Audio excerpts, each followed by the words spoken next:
Hi everyone. Okay, week 5. We're in the second half of the class officially. Congratulations, you've made it halfway through. Thank you to those of you who have done the mid-course survey. If you haven't done it, it's at the top of the week 4 learning activities in the week 4 agenda. And it's just to help me gauge where the class is right now if there's things that I need to work on. So I appreciate those of you who have done it and the feedback you've given. It really does help me see, get a gauge for how we're doing. It looks like we're doing pretty a-okay, so that is good news. If you haven't taken it, you're still welcome to jump in and give it a go. Of course, we'll be doing our regular course evaluation at the end of the course. Anyway, moving on. So be looking for your week 4 work to be graded and back to you again by Friday at the latest. Sometimes those papers take me a tad longer. I will be pulling outlines. Goodness, my brain is not quite working. It's Monday, right? I'll be pulling up your outlines and seeing if you've applied feedback from your outline that I gave you in that final paper. Hopefully you found that helpful to write an outline for this paper and for a class that a lot of you I know are new to writing about art. So week 5, we're talking about art as a message. So we're reading in that lovely visual culture text, chapter 11, which is on new media. And I've given you some notes here, and I'm not going to go through this and the announcement just to keep this a little bit more brief. But if you have questions about this reading, don't hesitate to send me a quick email and we can talk through any sections that you're having trouble with. But we're going to engage in all kinds of media this week. One of the things that we look at in our discussion board for this week, you want to make sure that you read that chapter and watch the following clips. So one is on an artist named Ai Weiwei, who is a very important contemporary artist, very prevalent in social media, and one of the reasons is because he's from China. And because of the blocks they have on media in their country, he's very much an activist for freedom of speech and all that good stuff. So go ahead and take a look at that. If you click on this link, it should take you right to the YouTube video, which is actually his TED Talk. So TED Talks are relatively short. I think, usually 20 minutes at the most there. So go ahead and watch that. And then I also have a clip on artist Hannah Hawk. There we go. And this is all about her work cut with a kitchen knife. So they're going to analyze this work. And so we're basically using two artists from different time periods. Hannah Hawk, prevalent early 20th century, but very much was using new media at her time to talk about contemporary social issues in Germany and the Weimar Republic. This is between World War I and World War II. And there was a lot of social uproar during that time in Germany, and she gives a lot of social commentary. She was very much interested also in the way that women were portrayed in the media, which is actually a very relevant topic today. So while her concerns may have been slightly different than ours are today, I want you to look at her work and see how she was really using something relevant and new for her social moment. And that's important when we're looking back at art from the past, is looking at that cultural and historic context, and was what they were doing cutting edge, even if it's not considered cutting edge now. And that helps us kind of gauge, the artists and their importance in their cultural moment, and how that may or may not have changed today. Another example is Van Gogh, who, it's very well known that he didn't sell any artwork during his life, and now is one of the most iconic artists of all time. So how was his work received, to his contemporary audience might change the way we understand his life and his work. So take a look at those and answer the following questions. 1, consider how new media is different methods of delivering the same information. This is an idea that's prevalent in your chapter this week. Why do you think this is? Consider how people have different learning styles and how this might be a factor. And I don't know if we talked about this at the beginning of the class, but if you go to this website, it is vark-learn.com. And you can just Google VARK and this will come up. And you can actually go to the questionnaire and take the VARK questionnaire. And it stands for Visual, Oral, Read, Write, Kinesthetic. and it will actually tell you what your learning style is. So forgive me if we already went over this, say, in the first week of class. I tried to go over it. I think it's really useful for students to know what their learning style is, to know best how to take notes and study and all that good stuff.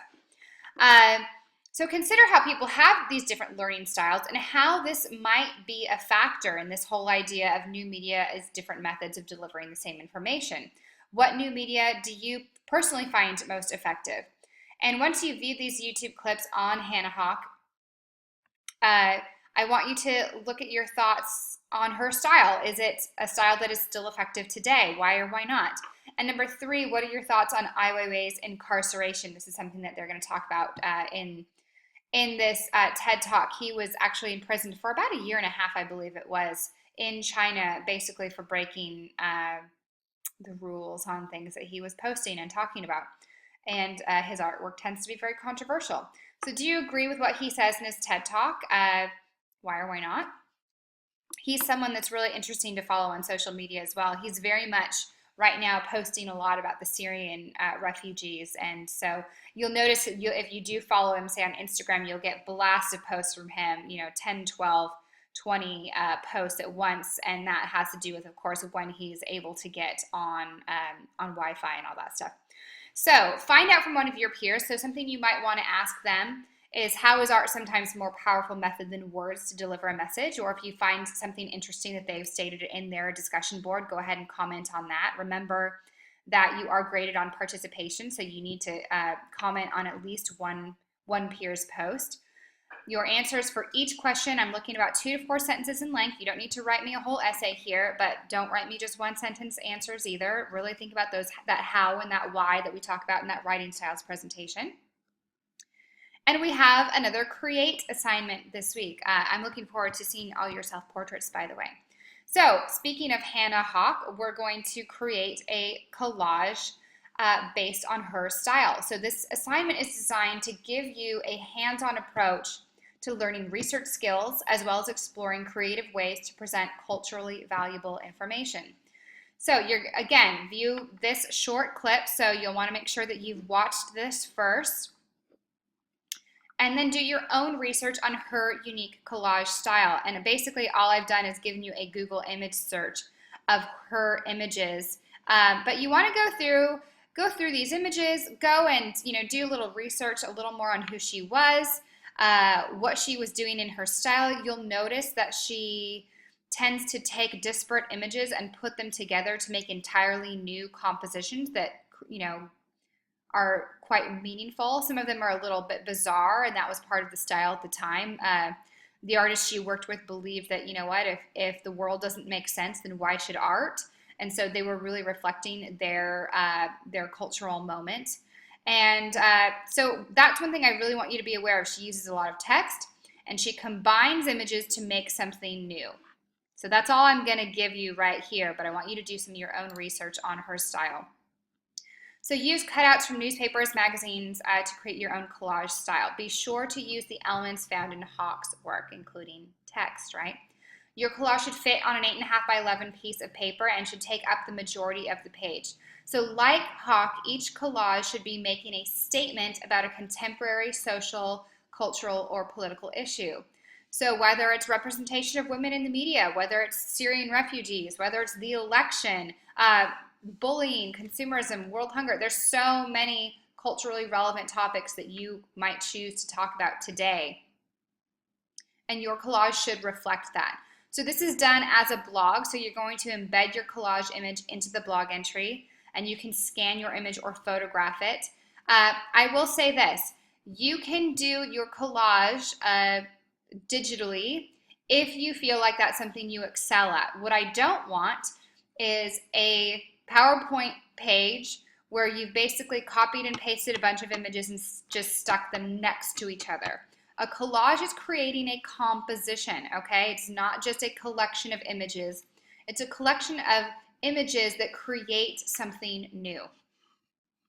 So you're going to include a 1-page write-up. So this is just, again, the equivalent of 12-point font, double-spaced. That's just to give you the idea of how much I want you to write, but you're going to put this right in your blog entry. So your one-page write-up of in your blog exploring the topic your collage illustrates. Consider why this issue is relevant to contemporary culture and how your collage illustrates this. Also consider, and a lot of times students forget this part, don't forget this. Consider how an image is a powerful means of sending a message to a broad audience. So I've given an example of an A quality collage by a former student. So you can see that this student has really taken images and pieced them together to make something entirely new. Some images that would never seem to go together. She's used text, she's overlapped them, she's used the entire page, okay? So this is a student who received an A if you want an example of what that might look like. Okay, any questions on that? Let me know. You've got your quiz this week as well, and I'd like you to begin working on your film review. Your film review is due at the end of week 6, and I'm not going to go over this in too much detail right now, but if we just jump over to week 6 in the learning activities here we go. You will find your prompt for your film review, and here we go. So you have 3 films to choose from. This is a 6 to 8 page paper, so this is your second big paper of the class. They're all available on Netflix. You can choose The Passion of the Christ, a documentary called The True Cost, or the animation The Little Prince. And I've given you detailed prompts for each of these. You don't need to watch all of them, you just need to pick one. What I suggest you do during week 5 is pick a film, watch it, and take notes. If you can just get that much done during this week, then you'll be in much better shape to really hash it out and consider these questions during week 6. And I will go over each of these in more detail in next week's announcement. So that is week 5 for you. So do everything Sunday the 9th at midnight. You have your discussion board, you have your collage, and you have your quiz, and then begin working on that film review. Any questions about any of this? Let me know, and have a fantastic week.